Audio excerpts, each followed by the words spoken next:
They had a big man, Zuna, and he is a good ED carry. Me and Smelly are both Filipinos. I know that their jungler is Filipino, same as us. It's flattering. It's nice to see other or from my country that they're playing at a competitive level too. We constantly make jokes about him. Just go join MSK if you're not going to do this or that. Welcome back, ladies and gentlemen, to the Season 3 World Championship coming to you live from Los Angeles, California. Right now, I'm very happy to be joined by Fnatic's XPK, who I'm sure is feeling a lot better right now than this time yesterday. PK, talk us through that last game against Ozone, starting with even before the match. How did you guys prepare overnight after yesterday for this game? Well, pretty much, yeah. We kind of, in our mind, we had to win it because we knew if we lost this game, it would be really hard for us to make it out of group stage, and we would be really down after a loss against Gambit. So, yeah, we pretty much, our mindset was like, we have to win it. The game against Vulcan, we didn't lost it because we were bad or anything. We just lost it because of mistakes. So in our mind, we were like, let's play how we normally do, play our game, not do mistakes, and we don't know if we will win, but I think we will do much better. And from what we saw from them, they are not playing that good. I think they were overconfident maybe. They didn't study that much. And yeah, they make a lot of mistakes, more than I expected from them. Because when normally I watch Korean teams play, they don't make any mistakes, and they were making a lot of mistakes. They were not that impressive. So I think we have to talk about your opposite number really in Ozone at this point then as well. And you know, he picked Gragas in this one, Dade of course I'm talking about. And the word on the street is that Dade's not played much Gragas. He's never played it in a competitive game. What's your opinion on that? I mean, did you expect a Gragas pick out of everything to come your way? Yeah, it was expected. When we were seeing him, he was not playing any of the commercial champions. He was not playing Ari, he was not playing Orianna, he was not playing any other hero but Assassins and Ryze and Gragas maybe. Gragas not even that much, but Ryze is really bad against Orianna, so it would have been really, really bad from him to pick Ryze that game. So the only option he had there was Gragas. When they ban everything and there is nothing open that he plays, so it was either Gragas or something that he never played. And he saw Faker play Gragas, so he thought it was good against Orianna. So next game coming up for you guys, it'll be the final match of the day against Gambit, a team which you obviously know very, very well. You've got a great record against them this season from the summer split and from the spring split as well, obviously beating them in the playoff finals there as well.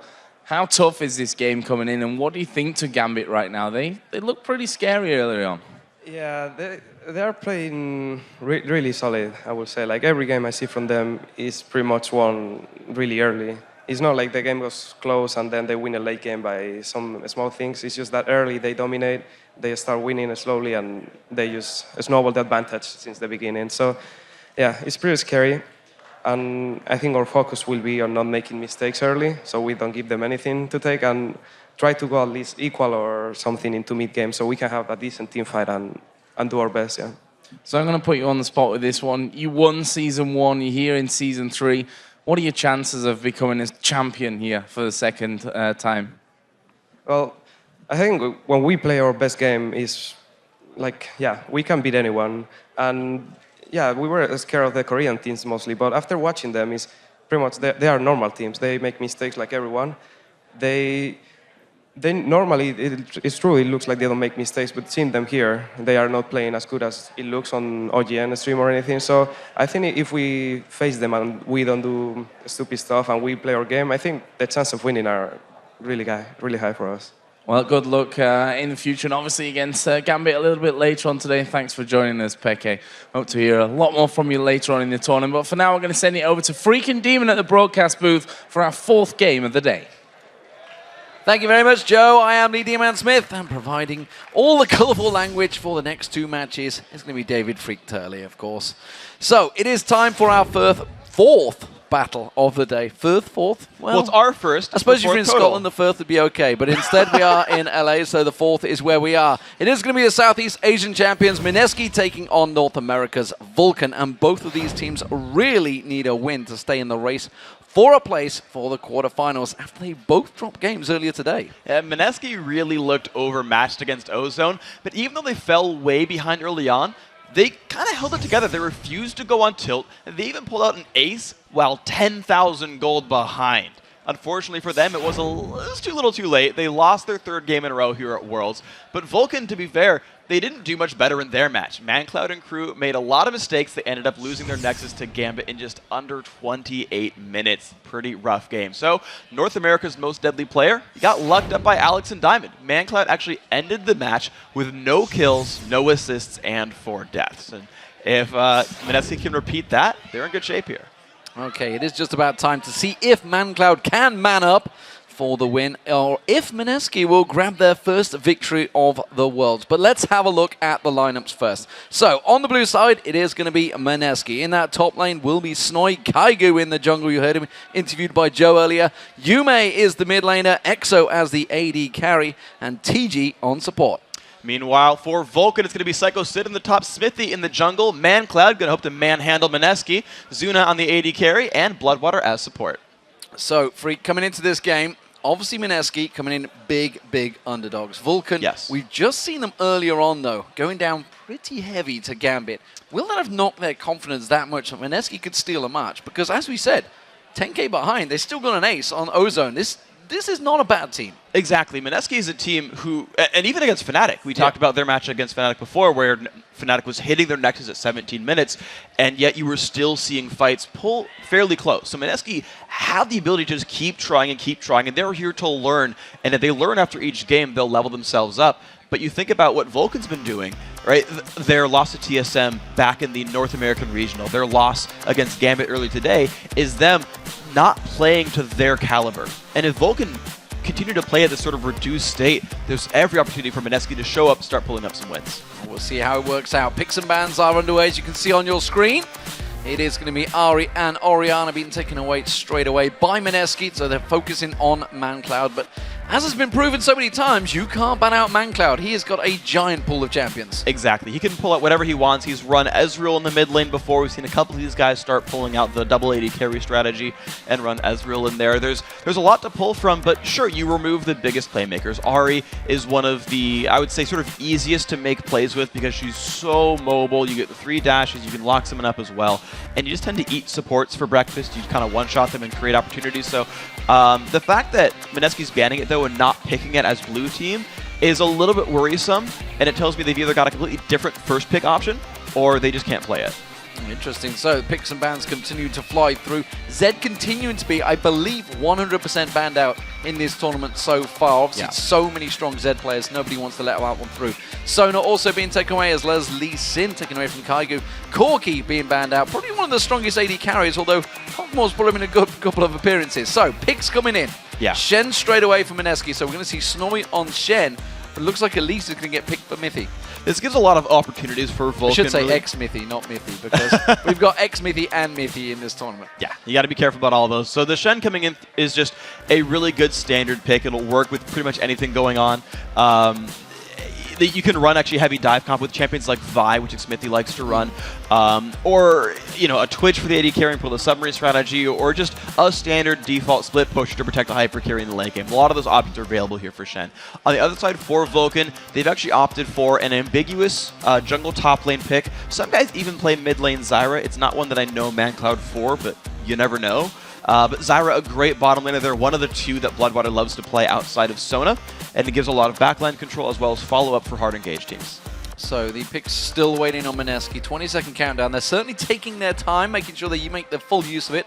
Nocturne potentially coming out. Yes, again. So we saw Nocturne used by MSK earlier on in the groups. Obviously, it hasn't worked too well because they're still 0-3. But Thresh also getting locked in. Well, I like Nocturne being picked up alongside Shen, though. It allows MSK to actually dive into the backline and wreak havoc and kill Zuna if he plays Ashe, which has been actually a pretty popular champion for him of late. He doesn't have good escape tools. He's pretty easy to jump on him with the Shen and Nocturne. And interestingly enough, for what it's worth, Twisted Fate is still available. You might see the triple global come out. You never know. Absolutely.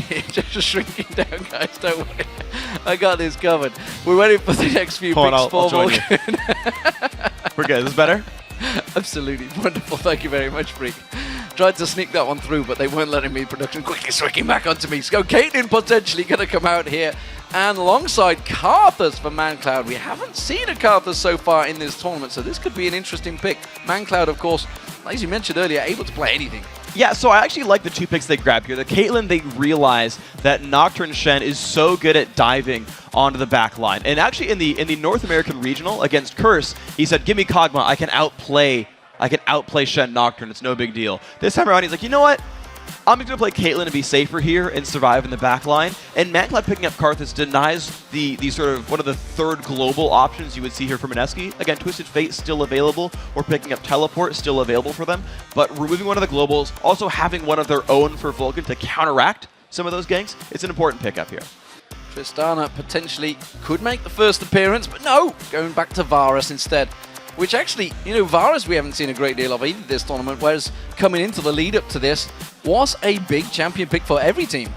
Yeah, it's the crowd control. It's actually sort of a very European pick, more so than North Americans, because a lot of the flashy AD carries there play carry-oriented AD carries, whereas opposed to the utility-based ones. But this is a good setup here because they've added Ryze for damage output. I wouldn't have liked Varus and TF on the same team because there's not enough threat, there's not enough damage output. But now you can have Shen and Nocturne dive in there. You've got the follow-up from Thresh, the follow-up from Varus. Everyone's crowd controlled, and Ryze just throwing abilities out there. And when you've got a champion like Karthus, who doesn't really threaten the Ryze in any way, Ryze gets to farm. And then if you actually gank with Nocturne, Ryze has some lockdown and can kill the Karthus off in a duel. So this actually gives a pretty good matchup to the MSK mid lane. When Nocturne hits 6, there's a dive potential in the mid lane. And when Shen hits 6, there's another dive potential as well. So fast on-the-spot prediction for Sid here. What's he taking in that top lane? Nasus would be a good one. It's just kind of a good sort of passive laner against Shen who's going to scale better ultimately. Honestly, it's been the sort of type of champion he's been playing. Kennen's also a very good one-on-one matchup. Kennen beats Shen straight up, has stuns to break out the teleport as well. On the other side, he could also be a jungler picked up. That could also have been Elise the entire time for the top lane. Well, it was the first choice he went with. Nasus in that top lane. We saw him playing it against Fnatic. Didn't really get a great use out of it because, as he mentioned himself, I was off the side guy. I was doing a great job. I was split pushing everybody. I was doing a great job. He was basically the insurance policy because no one ever touched him. He was spamming that siphoning strike. He had a lot, and I wish I had the number on hand, but it was in the 400s. It was high. On a moderately short game. He was a very stacked Nasus. If a team fight had to break out later on, he could have two-shotted people, so that would have been all right. But again, he was the insurance policy. His team won without him. That is looking like Nasus right now, by the way. He's got teleport and goes for summoner spells. He's swapped onto the Nasus, and that matchup is good because he can 1v2 and survive, and he can survive and actually thrive in 1v1 because there's no kill threat from a Shen. So while these teams are spawning, let's see who exactly you guys at home think is going to win this matchup. And according to you guys at home, it is going to be Vulcan, of course. 81% of you will think that Vulcan will be bouncing back and picking up a victory. And of course, the analysts all agreed with you guys, so the standings aren't going anywhere, whether we all got it wrong or right. Crepo, unfortunately, is still the worst among us. But just so you guys know, you're on a 7-game winning streak. You guys have predicted 7 games in a row correctly. So this is your number 8, which will make you legendary. That's quite impressive. That's quite impressive considering, you know, how strong these groups have, especially Group B. I mean, you just think of the teams that are in this group right now. Nobody really could guess who is in there. It's definitely all open. So the game about to come in there. What do we think we're going to see from this one? MSK have gone behind early in a couple of these games. They need to try and hold out that lane phase longer against Vulcan. So this is the interesting thing, is MSK's actually got some good late-game security in Ryze. He will be pretty hard to kill by the Vulcan lineup. None of them can really assassinate him. And he's got good scaling and good damage output.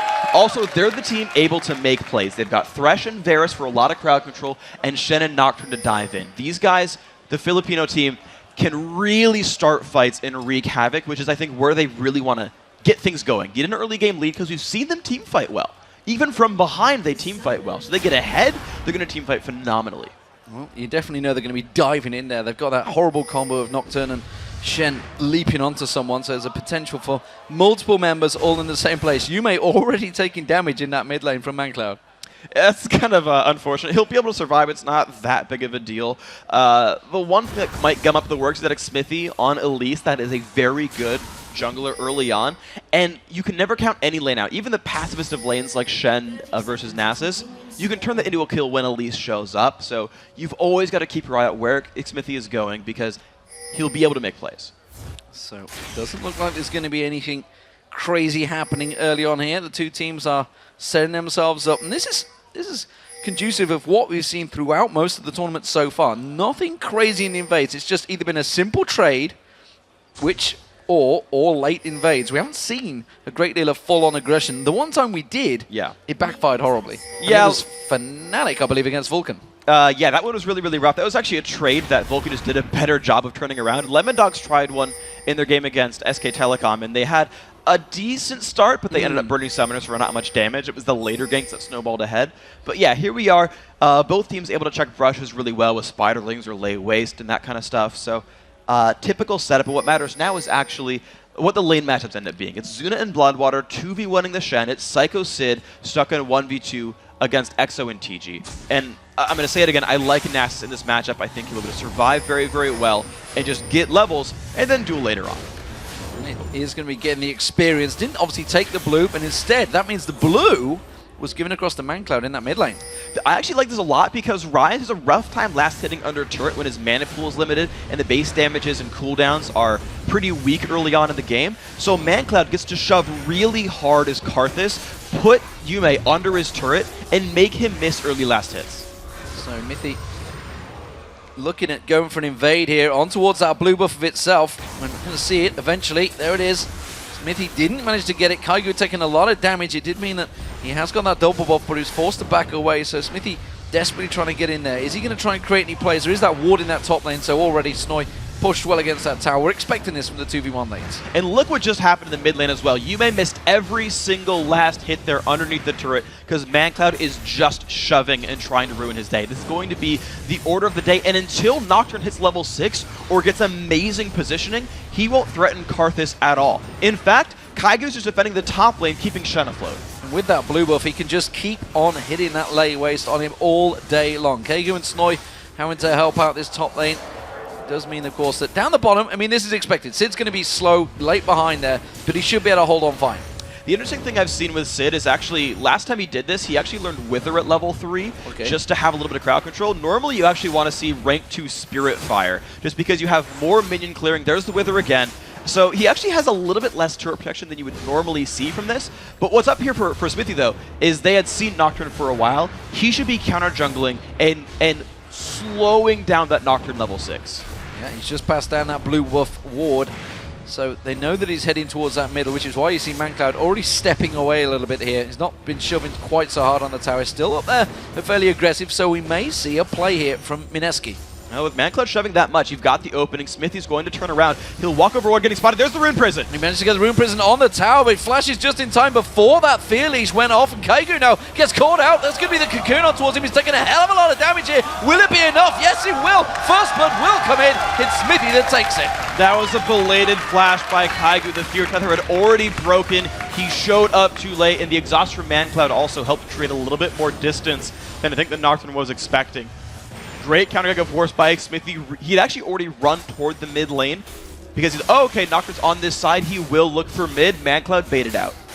So Smithy immediately follows that up, takes away those large wraiths, and the pressure in that mid lane was so strong that, well, ManCloud's gone back, and you can see the gulf developing here. The fact that he got that blue buff early on, the fact that he's just been pressuring, is 13 to 35 CS. Massive difference, and it's already 600 gold advantage just 5 minutes in. Yep, and even though the blue buff is timing out right now, the fact that ManCloud has Tyr and a Doran's Ring means he can just keep shoving. And after that basically double buff transfer, the bad gank on the top lane, it's going to be a fight on a Snoy first. And Snoy is going to go down. There's no way he's surviving this one. Normally it's very hard to dive that Shen, but the 3-man Vulcan team knew exactly what they were doing there. It's Nocturne heading up to the top lane to try to soak up some experience, but you never know. Vulcan might just dive him. He may just turn this one around. The turret's going to go down very soon, so Kaigu can't stay too close to this one. We see the repel coming out from Smithy. Going to be throwing out that Cocoon in a moment. He's waiting for that spell shield to be burnt out. There it is. He lands the Cocoon in there. He's going to sink his fangs in. He's going to put a lot of damage on Kaigu, forcing him back away to base. So none of that experience ended up going to Nocturne. He's still only level 4, doesn't have his buffs, he won't be able to farm very quickly. So that paranoia gank that we were looking for, the Stand United from Shen, those aren't coming in for a very long time. Vulcan could force a dragon before any of those globals come up. Sid taking a lot of damage in this bottom lane. You can see the turret already being taken pretty low as well. Exo almost out of mana, and the rest of Vulcan, they are already transferring themselves down to that bottom lane. I'm not too sure whether they're going to get there before that tower goes, which is what Sid's just realized. That's why he's sticking around just a little bit longer. And it really depends on how powerful Zuna and Bloodwater will be in this lane. The Wither on Exo, that actually makes, now that I think about it, that's great. It lowers the turret damage output to keep it alive a bit longer. Yeah, it's going to go down anyway. So that actually makes sense now on the Wither, now that I see him use it to keep the turret alive. But Sid's going to have teleport in about a minute. They don't need him for the dragon fight just because of the big item and level lead here for Vulcan. But if they wanted to wait for it, they could just kind of abuse the teleport. Looking in this mid lane, you can see ManCloud's taking a lot of damage actually from Yume, it seems. So Yume bursting out on towards him, but Vulcan, look at this. Dragon control, just coming up to the 7-minute mark, is almost certainly going to get taken. There it is, secured by Vulcan. That continues to stretch their gold lead. They're up to 2,000 now, just 7 minutes in. And look at the number of wards these guys have bought up. 3 of them were just carrying wards. Zuna just put one down in his Tri-Brush, helping to let Bloodwater build towards the Sightstone earlier on. Of course, you're seeing wards on Psycho Sid as well. And he's going to have to ward up his top lane to make sure he can watch for ganks on that same merit. But now Sid is level 6. He's got rank 3 Siphoning Strike. And here's a Shen donating him a bunch of minion waves. And here comes that Psycho Sid sitting in the top lane, getting Siphoning Strike. Yeah, you can see he's just going to farm it up. He's going to be sat there pretty much the whole game getting that Q built up. As he said, I was doing something. I was keeping the pressure on that top lane. And often, you know, when there is a top lane who's just been left on that island, he does probably feel like he's just playing his own game. I think that's why he got the name Psycho Sid. Actually, he's been left alone so much. He's got a little bit crazy up there, and just his only solace is Siphoning Strike stacks. He's like, yeah, I've got 80 now, Yeah, who wants to? And that's what's going on in his head right now. I was starting to wonder where that was going there, Freak, I gotta be honest. But I'm glad you ended it off there. Yume is going to be taking away that blue buff. And the blue buff, of course, was given across to ManCloud. So ManCloud looking like he's going to take those wolves and transfer down to that bottom lane. We do see Zuna and Bloodwater pushing in this mid lane, so they're going to try and keep pressure on there. TG was coming up to try and help out, but he is going to be passing straight into that wall of pain from ManCloud. ManCloud going to keep the pressure on. He has got flash available. It may well require it because ManCloud's not going to give up the wave chase on here. Does manage to get the layways down. Ace in the hole coming out. ManCloud caught out there. Great chain of corruption from Exo, but the exhaust just timely. He's going to flash through. Gets the kill on towards ManCloud. Zuna in trouble around the backside. He's going to get taken down. You're going to see the Requiem landing. He's not going to find his target. Now they're going to get the lock-up on Bloodwater. Bloodwater tries to get the kill. He's got his passive available, but that's a third kill for MSK. And Vulcan just completely caught out in the river. And Psycho Sid did not teleport down. The globals are a little bit easier to access here for MSK. They were able to dive in, turn that around. That is exactly what their team comp wants to do. Hit level 6, get a battle, everyone show up. So MSK now in charge, pushing down this bottom lane. They are going to back away from it, but that's going to give them a giant confidence boost. And you can see Kaigu feeling that confident. He's getting in towards Xmithy's jungle, taking away his minions because Xmithy himself is taking away that lane and really keeping the pressure on towards Vulcan. It's always an intelligent choice, and it's what we actually see from the counter junglers, is they typically do it once they know where the enemy jungler is. You don't want to run into a 1v2 and be like, surprise, I'm in your territory and outnumbered. You wait till you see the enemy jungler and start poaching camp sway. Take the big golem, take the big wraith, take the big wolf, and then when the enemy jungler walks around, he's like, oh, I got this lane experience, but I'm missing out on jungle XP, and it puts you ahead. So smart choices there by Kaigu. But here comes the cooldown period, because the globals are now down for MSK. The thing is, they'll be back up in time for Dragon, so that's not even a big issue. You just won't see them play aggressive for a little while. So difference of items. We've seen so many Trinity Force stacked out this time from the AD carries. This time around, it doesn't look like it's going to happen. No. Looks like it's going to be the standard Infinity Edge build here for Zuna. He realizes, okay, I'm going to go for that late game. That's always been Zuna's style, really, is play for the late game, build an Infinity Edge, do a bunch of damage overall. Exo, that's actually a Bloodthirster build. It's the more caster-based Varus build that we see more often. You can go Infinity Edge. It's still good. You actually have roughly the same damage output as a Caitlyn. You're just less safe. But he wants to deal a bunch of burst, snipe people with piercing arrows, do a bunch of burst damage with the hail of arrows as well. So it's just a different style. He'll be doing plenty of damage, though. And talk to me about Xmithy, because sorry, not Xmithy, Psycho Sid, because he's gone straight for that Negatron cloak, and really the only magic damage is coming from Yume, and he just doesn't care about Snoy in that split lane. Yeah, that was actually specifically Vulcan looking to fight Snoy. We've actually seen teams see someone go for an early Negatron cloak and swap their dual lane into him to kill him with the physical damage of the AD carry. Psycho Sid needs to fight Shen to survive any of those matchups, but he knows that's exactly where MSK wanted to put Shen, because the global, you want to put it as far away from the dragon as possible. So we do see Vulcan stacking for a potential gank down the bottom. Xmithy has snuck into this bush unseen, but it does seem that Kaigo is within ultimate range. Hasn't got it quite available just yet. Will be up in a couple of seconds. You can see Vulcan already putting the pressure down. The hook on towards Zuna, pulls him into the tower. He is going to go down. There's no doubt about that. Stranglethorns will not save him. Hitting a hook like that is so important. Getting the plays, opening them up, lanterning someone in, starting the fight. That is what this team wants to do. And now the globals are coming back up. MSK can make another play and secure a dragon if they get the right opening. Sid just shows himself down this middle lane, goes back towards the top. There's nothing to be gained from continuing that shove on that top lane at the moment because Snoy is pushed right against his tower. Seeing if he could gain anything on Yume, scare him away from that lane. But as it stands, MSK are leading in the kills, 4-2. This is more kills than they've had, I believe, in the tournament. I don't believe they've hit that 4 mark. Oh, actually, tell a lie. They got the ace on Samsung Galaxy Ozone just earlier on today. But this is the first time they've had the kill lead in the tournament, that's for sure. And actually, in terms of gold, despite the fact they're 1 dragon down, they're only 100 gold difference. Yeah, they've tied the turrets equally. And it is that kill lead. It really is what it comes from. And actually, look at what EXO's been doing. When we first started the tournament, we said that EXO was the guy to watch, that he had done a very good job during the SEA regional. And you look at him, 104 to 93, has a minion kill lead over Zuna, despite Vulcan being the team trying to dictate the pace and trying to make a lot of the early moves and lane swaps. So EXO, with a finished Bloodthirster in time for Dragon, that is an important power spike. We'll see how that develops into that power, because we do see it. Dragon is up in just 5 seconds time. MSK are setting themselves up. Yume is going to go back and buy before he goes to it. They wants to complete that Rod of Ages, it seems. Looks like it's going to be his first item. So we do see the 2 supports actually heading towards that river. Looks like Vulcan, though, have that timing down, coming straight in. TG tries to sneak that ward in that corner, and Vulcan realizing it. They don't actually have a pink ward of their own to get on towards that dragon. Yeah, they only have one kind of scooping off to the side, so they don't know for sure that MSK can see them, but you've got to guess when you don't pink ward on top of the dragon, that's going to be available.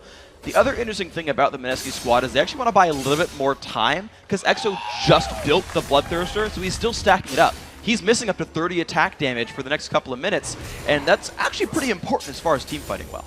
Yeah, so Vulcan, despite having the timing, they don't want to go for it. They're feeling a little bit more cautious suddenly of MSK. Suddenly not so confident coming into this one. Sid taking some damage from Snoy with that Sunfire Cape. Xmithy getting aggressed upon by Kaigo. Kaigo forced away from this one though. Yume does come in, just got himself that blue buff completed. And look at MSK. They are setting up for a potential dragon of their own.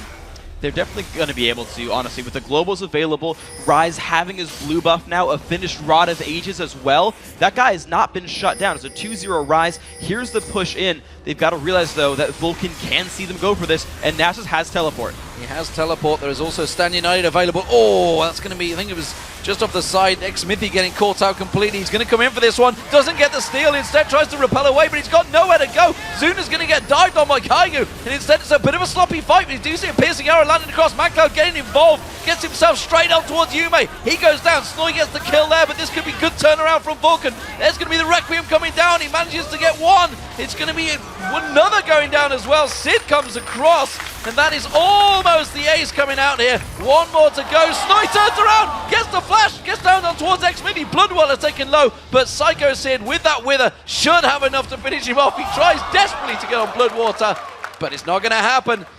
Wow, Kaigo the only man to have survived. But that's a 4 for 3, but with a dragon going over to MSK. Let's watch this fight. Xmithy goes for the steal and doesn't get it. And now watch as the fight sort of starts out, but watch what Yume gets to do. He is a fed Ryze with blue buff. CC'd for a while, but gets to show back up. ManCloud blows up so fast. Unfortunately, Yume does get taken down in the back, but just watch Psycho Sid, though. He got to teleport in and gets to wreak havoc. Chases down EXO, makes that kill happen with a siphoning strike. And really, these top laners on the island got to just sit there and wreak havoc in the back. While everyone's distracted, everyone's trying to fight everyone else, Psycho Sid and Snoy ran around, killed dudes in the back line, made everyone cry a little bit, and in the end, still a small gold lead for MSK. Kaigo taking a big chunk of damage there as well. So a 4 for 1 compared to a dragon means that the gold is actually still fairly close. Just 300 gold between them, you can see. And despite that massive farming lead that ManCloud had in that middle against Yume, so far it hasn't equated into too much damage from him. Did get good position in there, and it does mean the Vulcan are going to push on towards this mid lane turret. And you can see a lot of damage into Kaigu! Oh, he's in the hole. He's going to get blocked off by Yume. This time around, it won't get the kill, but it will get them the tower. That's important, though. Of course, the top lane turret got traded back, but Vulcan aren't done pushing mid. They're not done yet. They're going to push on towards that inner turret. Sid's not going to allow them to back off either, so it's only going to be Yume protecting this one. So Vulcan should take themselves in. Just off the side, you can see Snoy is laying in wait. Is he going to go for it? It's going to be very ballsy play. You can see just coming from the back is EXO as well. Yume gets caught out with the cocoon. They don't take the tower, but they do take it very, very low. That is a dangerous thing here for MSK. They want to be able to keep that alive, but there's so much push potential from the Vulcan lineup. And of course, they're happy to leave Psycho Sid in this top lane. He will scale harder than Snoy's Shen. So in a way, it does create a bit of pressure. And even though I talked about Ryze early on being important, Karthus scales hard as well. So ManCloud's going to be a big threat. And in the end, you've got to look at, well, you know, Vulcan has one extra high scaling lane. Honestly, it's still on MSK to make aggressive moves and put pressure on it. Piercing arrow, though, from EXO, continuing to find its home. This time onto Zuna, forces him slightly backwards. And MSK in a bit of a standoff against Vulcan here. Stan United will be up in just a few moments, which is why you see Snoy already heading down to that bottom and starting the split push on Vulcan. He's going to look for the openings, and always Psycho Sid will be the man sent to counteract it. Those are the only teleporters on the map, so Vulcan has to use that. The only disadvantage, though, for Vulcan is a cooldown disparity, because Snoy is starting to build cooldown reduction. The base cooldown as well on Standard Edit is shorter than Summoner Teleport, so even though Sid will scale better, Snoy can show up to fights better. So Infinity Edge still yet to be completed by Snoy. Obviously wants to be the item he's trying to get. It's going to be a long way off it still, because as it stands 18 minutes into this game, MSK are now in the gold lead for the first time. They've just passed in towards that gold lead, only ever so slightly though. That turret taking damage in that mid lane, but they've got to be careful, because it seems when Vulcan want to go, they could easily jump straight on towards them, but it's MSK forcing them away from that turret. Yeah, they've got a really good siege team with good poke and good pick potential. If a hook lands from TG, there's a lot of follow-up available for these guys. And Smithy's not really helping to wave clear, so when these minions all fall down, MSK gets a little bit of time to push that turret out, and then Vulcan has to try to get rid of minions to counteract that. Can they try and land that cocoon on towards anyone? Smithy tries to get that grab. EXO taking low. He gets the cocoon on him. That should surely be the go sign. Can they catch on towards him? Stranglethorns does manage to bounce 3 members, but it's Smithy that's trying desperately to back away from this one. Stan United was burnt out from Snoy, and Vulcan successfully hold onto the turret. And that's a really important cocoon, because now Snoy can't easily split push anymore, because he has no way of leaving and helping his team. So now he's got to be a lot closer to his team, because Vulcan's 4v4 is pretty dang good. So it does mean that Yume's going to pass across. Vulcan could try and push this one. Remember, that middle turret is very, very low, so they could try and catch on towards it. Just put a little bit of poke. That's all it's going to require. And MSK forced to defend this one while Yume's away farming. And what's interesting as well is that both these mages have gone for stacking items, and they're still stacking up right now. The Tears turning into Archangel Staffs, the Rod of Ages still building up their stacks as well. So, you know, we're not even done seeing the power of the mid laners. They're going to continue to be more important in this game, but who's important right now is actually EXO. We talked about the Bloodthirster earlier. He's 3-1-3, has a Zeal done as well, whereas Zuna is not even close to finishing Infinity Edge. He can add the Cloak of Agility, but he's still another 600 gold away from finishing Infinity Edge. And that's not even talk about the Zeal and everything else that has already been added to EXO's inventory. So as far as those two are concerned, MSK's got a much scarier AD carry. So it's going to be down, it seems, to ManCloud once again to carry them through. Sid doing a grand job, though. Let's not count him out, because he's just been off on his own, farming up that Q, stacking it out heavily. It's already building up. And what's he up to so far? 306 right now. 306. So I think he hit 500 plus last time against Fnatic. We'll see how long that continues to develop. But look at MSK. They're trying to gang up on him. There's this taunt coming in. It's Kaigu going to show up. There's a lot here. Cyclone's going to have a hard time getting out. He has to use that Ghost. Gets fear leashed off, but the rest of the team come in, closing around the side. EXO getting caught out. As we mentioned, he's the man. He's the target. But instead, he puts a good piercing arrow back across onto Sid. MSK's going to go down, though. Kaigu tries to get down, but he gets away from it. Zuna gets turned around. Has to cleanse off. Taken so low. But that red buff's not quite enough to take him down, and he gets away with just about 8 hit points. Spell shield comes out from Kaigu. Requiem does not find its target. I'm so surprised ManCloud took so long to use Requiem. They had an opening earlier on in this one, but Zuna with no health at all can't defend a push right here. He needs to recall back. Bloodwater might get caught out. He's in the corner there with that pink ward. Does manage to clear out that Dragon Pit. MSK thinking of going for Dragon. This is a bad call, though, because Vulcan are close on by. The thing is, though, ManCloud has burned all of his major cooldowns, whereas Yume is on Rise. He basically doesn't have any long CDs. The problem is that Smithy is so powerful and can make so many moves by himself. So I can just say that Zuna actually got out of that fight with 4 hit points. 4 hit points. Vulcan, though, they're going for it. You can see Kaigu coming in. He wants to get the smite steal. It's not going to happen for him. X-Smithy manages to lock it down. Sid comes back in there. He's caught out, and you see the Stranglethorns bouncing MSK up. Snoy is still yet to get him towards anyone. And instead, it's going to be Vulcan backing away, but Sid's not done yet. Gets Vulcan on towards Kaigu.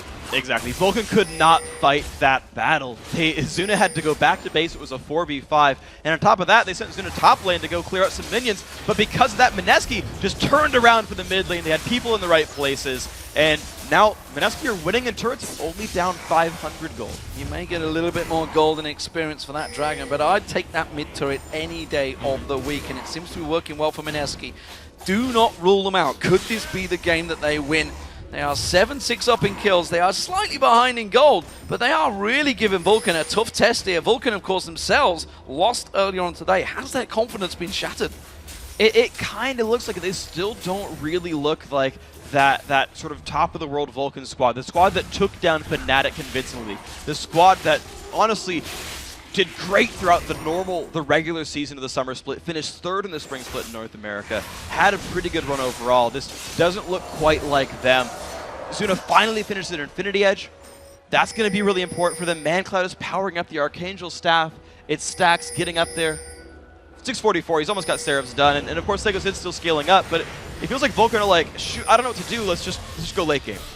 Yeah, meanwhile, MSK are going aggressive, but that may actually cost them. You can see they're pushing in. Vulcan immediately react. Snoy is well around the side at the moment, looking to try and go aggressive. Instead, not going to find its target. Kaigu seems to be the man that's always up the front, and he may well have got caught out again. Has to spell shield away. That lay waste will finally dodge out the grasping roots from Bloodwater, and instead, Snoy is back to that bottom lane. Yeah, the thing is about Vulcan's lineup is they don't have that great of catch potential. They've got Wither and like Wall of Pain, and then they hope a Cocoon lands. But they're fighting against Nocturne, they're fighting against Shen, they're fighting against guys who are tanky, have tenacity, spell shields, or ways of getting out of the way. So Vulcan don't really get to set up picks all that much, whereas MSK is the team with Shen, Nocturne, and Thresh and Varus. They're really good at picking up these scattered kills away from Vulcan and just gelling together around the map, and now Standard United is up, and Summoner Teleport is not. Again, there's a window for MSK to make a play. Vulcan trying to bully out that mid lane. Remember that mid turret? Very, very low. Thought they'd got positional advantage while MSK tried to ward out that Baron. They managed to get a pink ward in there and clear out Vulcan's ward. So Vulcan have no coverage really of that river area right now. So they're going to want to try and get back in and try and gain some vision of that river area. Does see Yume going across towards that top lane, so he's going to be farming up. That's going to give Vulcan a bit of a breather. And it's just going to be these two top laners continuing to battle it out on the bottom. And the thing is, for the next few minutes, if MSK wanted to play the Baron dance, they would have they would have Vulcan just sort of in their grasp. Because Sid would have to walk across the map to participate in a fight, and not many of the members of Vulcan can really help, like, punch it at Baron or actually fight the guys of MSK in the Baron pit without walking the long way around and exposing themselves to that Nocturne Shen trap, exposing themselves to counter-engage and getting jumped on by Varus, Thresh, and everything. So if MSK wanted to play a vision game and say, fight us in this jungle while your teleport is down, you'd have an easy fight for the Philippines team.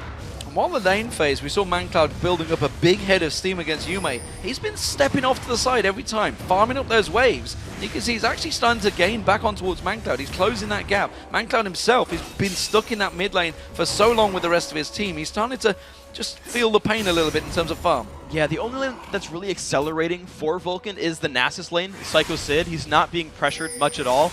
He's 1-0-3. This score is very familiar to the game against Fnatic. Ooh, yes, that was close, but Vulcan go for an opening. They're going to try and turn it around. Kaigu uses that paranoia, goes straight back in there. Stranglethorns will bounce a lot of them up. Bloodwater gets away from that. That's a good chain of corruption. ManCloud's going to get focused on, but he's managed to get that damage down. He's going to try and get towards Kaigu, gets blocked up by Snoy, but it's all to do with the Veil. and he will go down, but that's a jungler for mid laner. And that's a 2-for-1 without Sid even showing up. And he's about to get a minion wave right in front of this turret. He's going to get this as a prize for his opponent leaving his lane. Sid's going to take another turret down and make it 3-3. And Vulcan don't even have to stop pushing. No, they don't, but it was a kill nonetheless for Yume. And that's actually going to bounce in terms of gold back towards him, I feel. No, tell a lie, he's still 1,000 gold behind ManCloud. You can't stop that man farming. So Vulcan need to do something with this map lead right now. They picked up a kill. They've got to make something happen because of it. They didn't see the ward in Baron Pit, but Vision is a legitimate reward for... There we go. Vision's a legitimate reward for winning a team fight. It doesn't have to be Dragon, doesn't have to be Baron, doesn't have to be a turret. It's, let's get ward control over Baron so you can't do that dance against us. Or let's get ward control ourselves because Naz has teleport and Shen doesn't. So 8-18 kills. You can see it's just 1,000 gold split between these two teams. And this is closing in on the 30-minute mark. Definitely going to be the longest game that either team have had to deal with so far, I feel, in this group, because this is not going to be finishing anytime soon, I believe. Likely not. Likely not. And Psycho Sid, actually, I like his choice of tank item as well, because you just talked about how the game's not going to end very soon. He didn't buy a Sunfire cape. He doesn't want minions to die accidentally. He wants to make sure Siphoning Strike gets every last one of them so he can go infinite and get a 4th digit under a Siphoning Strike that's now over 450. And you got to keep that in mind. There's this insurance policy for Psycho Sid. Vulcan don't have to do anything except wait. I think Kaigo just realized, he's like, yep, I can't keep up with that Sid guy down the bottom lane, but Dragon has spawned. Mineski set themselves up for this one. Vulcan not in any particular position to deal with this one. They're going to lose out. But it leaves open Baron is the problem. All 5 are down there. They have no way of getting across the map easily. Vulcan can start this. They're going to start it out. You can see Zuna farming it up from the backside. Mithy's going to tank it out on the back there. ManCloud's also with that late way, so you can see the Psycho Sid. He's teleported up there. They're going to try and take this one down very quick. You can see Mineski, they're coming up to this one. They realize what is happening. Can they get close enough though? Paranoia is available. He's going to have to go. He's too late. That's going to be Vulcan picking up the Baron. Can they turn the fight around now? Smithy taking low. Psycho Sid also getting dropped. He's getting picked off, but he's so tanky. Pops like Ghost. He's going to get dropped down. That's one down for Mineski. You see Kaigo and Snoy getting close in there. ManCloud's finally going to close the gap. He's going to have to get focused on it because he's standing right on towards him. That's going to be ManCloud going down, but Exo is also going to pay the price. And going to see Requiem not going to find his target. Ace in the hole comes in. It was a 2-for-2, but it was Baron for Vulcan. Uh-oh, but it's Smithy getting caught right here. He's going to get caught out. It's going to be the damage coming out, but Exo, Zuna comes in. Zuna puts the damage down. Snoy's going to have to try and slide away from this one, but he's not going to make it. Grasping Root comes out. Snoy taken so low, but forced away. That's also going to be a turret for Vulcan. That was an incredible pickup right there. As soon as Mineski came into that fight, I was worried for Vulcan because 2 of them were in the Baron pit. The other 3 were on the other side. Watch this come in. Baron comes down, and Sid and Smithy are stuck right here. They're just able to get hit, but Sid takes so long to die that Vulcan can regroup for this fight. And this Stranglethorns does so much early damage that it allows basically this Caitlyn to just shoot for a long time. ManCloud pulls so much attention, but is useful when dead. And so they pick up a kill just from soaking up damage and letting the backline do stuff here for Vulcan. So they go +1 in the fight. They get Baron buff as well. Now Vulcan's the team in the lead. They can start making a siege. And Baron buff still on Zuna, Bloodwater, and I believe Xmithy. Not sure who the other one was. It's still definitely on 2. It is on Xmithy. Should never question myself, honestly. So, Never. Vulcan are ahead. You can see 3k gold lead, ahead in turrets, ahead now in kills. Finally, how they turn that corner. Mineski, 0 for the 3, I believe, in this group so far. Almost rank underdogs in this tournament as well. And Vulcan, well, a lot of people have put them for possibly a 1st or 2nd place finish in this group, and they have to start picking up the wins. And right now, they are really being pressed against it by Mineski. They are. It's very strange that this game has been so close for Vulcan. You saw how one-sided the fan vote was. All the analysts went to them as well. But Mineski, to be fair, have put on a very good show against us. They've been learning quickly, right? Despite how rough some of their games have been, they've put now very good team fights against Fnatic, very good team fights up against Ozone, now a very close game against Vulcan. What happens when they start turning these better and better and start picking up wins? You've got to feel a good sense of pride for Mineski, how quickly they're improving in their games here. And Snoy on this split push, no teleports here for Vulcan, so again, you get room here with Shen to make moves. He's going to be taking that turret down, that's for sure. So it's a trade, inner turret for inner turret. Vulcan catching Mineski a little bit out of position on that top lane, but Snoy definitely sneaking in there. That's going to be the turret gain. He's going to back off. You can see Vulcan trying to collapse in, and this is actually wasting time on that Baron. I mean, they've taken that top turret, sure enough, but that is going to be all. Yeah, it's sort of like an Ozone-style late game. This is looking at them from the summer season, but it's going to be ManCloud. No, okay, he's got out. He's got out. Kaigu using that paranoia. Smithy actually missing out on towards the cocoon there. He may get focused on. There's going to be Chain of Corruption landing on towards him, but they're having to back out. Stranglethorns popping Mineski back there, and now Kaigu's in trouble. He's got that Oracle on, but it may not last because Smithy's going to pounce on towards him. He does survive. Ace in the hole comes out. TG catches that one. Uses the box randomly. The Requiem comes through. That's going to find a double kill, and now Snoy's in trouble. He gets focused down. Finally, Vulcan starting to turn the screws on the Philippine team, and it's going to be Yume backing off. Exo gets caught out. Wither comes in. Vulcan closing the door. They do manage to get one. Yume's not going to be able to survive another, though, and that will be the ace for Vulcan. When they finally land it, it's Smithy that closes it out. It's a 5-for-1. That's a well-played team fight for Vulcan. It'll give them a lot of Mineski's base, if not the whole thing, and I've got to wonder why Mineski wanted to start a fight against the team with Baron Buff, who's winning in goals. We'd seen them team fight pretty well. They pulled a bunch back. That one seemed a little bit over-eager, and you saw Vulcan really just destroy that battle. And this is maybe just the experience telling there. The fact that obviously Vulcan have been in the LCS in North America up against the top teams in America for the last year. Yeah, so watch the start of this fight. A lot of burst goes down on the tanks on both sides. What changes this battle here is actually the persistent damage of the backline. Compare Yume to ManCloud. Compare Zuna to Exo. Exo's running around in the backline, is not able to do much, while Zuna gets more or less free reign to channel his ultimate, put shots down onto Snoy. Exo's still running around doing nothing. Requiem's, of course, an easy kill pickup. And the entire time, Yume's not doing much except now running away. NASA's tanking these two guys, but with Wither, it's just easy to chase guys down. ManCloud gets to follow up as well. And it's because the damage dealers got to keep dealing damage. That actually meant a lot in this fight. Yeah, you see Yume, he managed to pick up that one and only kill on towards Sid, but frankly, the damage was done. The Wither was down, and Exo was not getting out of that one. So blue buff goes across to ManCloud. ManCloud himself picked up that double kill, of course, and that stretched him out in those items. Void Staff was completed. Rod of Ages also stacked in there, which a long time ago, sorry. What I'm talking about is the needlessly large rod he's just picked up as well. Meanwhile, he is a big difference in gold. And you were talking about earlier, Zuna was falling behind in items. He's actually just turned it and completely caught up now because of those kills that he picked up.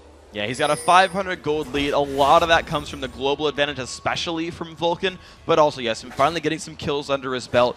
Just barely eclipsing now Exo, who had started 3-1-3, has done much worse since then. Vulcan grabbing another global objective, getting their whole team now in the lead, and it's Vulcan looking to basically close the game out. It's a secured end game. They're taking their time, grabbing objectives, making sure that they do everything by the book and don't overdive and give comeback potential here, because we've seen how well Mineski can team fight. You might even see them go for Baron again, set the wards back up, and close it out, a good while from now. Sid stealing away the golem, every little counts, but meanwhile, the rest of the Vulcan are backing in towards that mid lane. Remember, it's super minions pushing down there. They're going to try and buy themselves a positional advantage, try and push that top and bottom mid lane. And the siege is still happening. Yeah, top, bottom, and mid, all three. They're pushing them all. I don't know where mid came from there. The super minions. That's exactly where they were going. That's where they were going. Yeah, but the top lane is getting sieged down. Sid has good turret pressure here. Snoy, though, will sweep away minions decently. This is a catch here on a Smithy. This might be good. Smithy repels away, catches on towards it. TG taken low. Standing United going to be used, but it's not enough. Teleport comes in. Psycho Sid's about to join the party. Jumps on towards a Yume. Yume taken very low from this one. Psycho Sid does manage to get room prisoned up there. They're trying to get away from this one. That's going to be Exo going down in the backside to ManCloud. Meanwhile, Psycho Sid romps on through the whole base, and that surely will be the game for Vulcan. Super minions hitting the Nexus. This will be Vulcan finally getting a much-needed win at the end, or I guess the end of the day for this team, making them back to 2-2. And the crowd chanting USA in the background, happy to have their hometown team pick up a win right here. Hard-fought victory, but Vulcan's done it. Absolutely. So Vulcan, they finally close out the win. It took them a time, that's for sure. 35 minutes. It was not an easy win by any account. Mineski certainly put up a very valiant performance this time around. But Vulcan finally, after the fans and all the analysis claimed they would take the victory, they certainly did, but it took them a long time. A +1 win for the analysts, +1 win for the home audience, and +1 win for these guys. MSK, I would not hang your head low if I were them, though. They put on a good fight. Couple of miscues, sure, but I think their team comp looked pretty good. I think they had a pretty obvious goal there, and they executed it reasonably well. But a couple of good picks by the Vulcan squad, a couple of rough team fights, but they've been learning. They said they came in here to learn. They're doing better and better each game. I think they're still a team that could take some wins here by the end of the tournament. Each team plays each other team twice. Well, that's for sure, but you've got to look at Vulcan on the other hand after that performance. That was not a confident performance by any stretch of the imagination.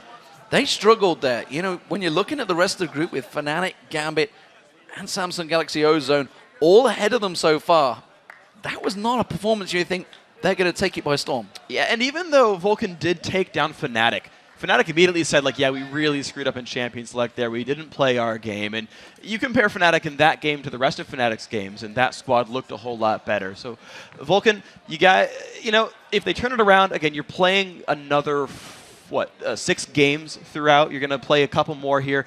There's still a good chance for these guys to turn it back around, do a good job, and get themselves where they need to be. Well, we'll see exactly what they do later on in the week. So for now, we are going to send it over to Quickshot and the analysis, Sounds guys, like a good band which name. I think it could be a band game, of course, but I think it would be a really cool band name for a breakdown of Game 4. I don't think D-Man is convinced that's a cool band name.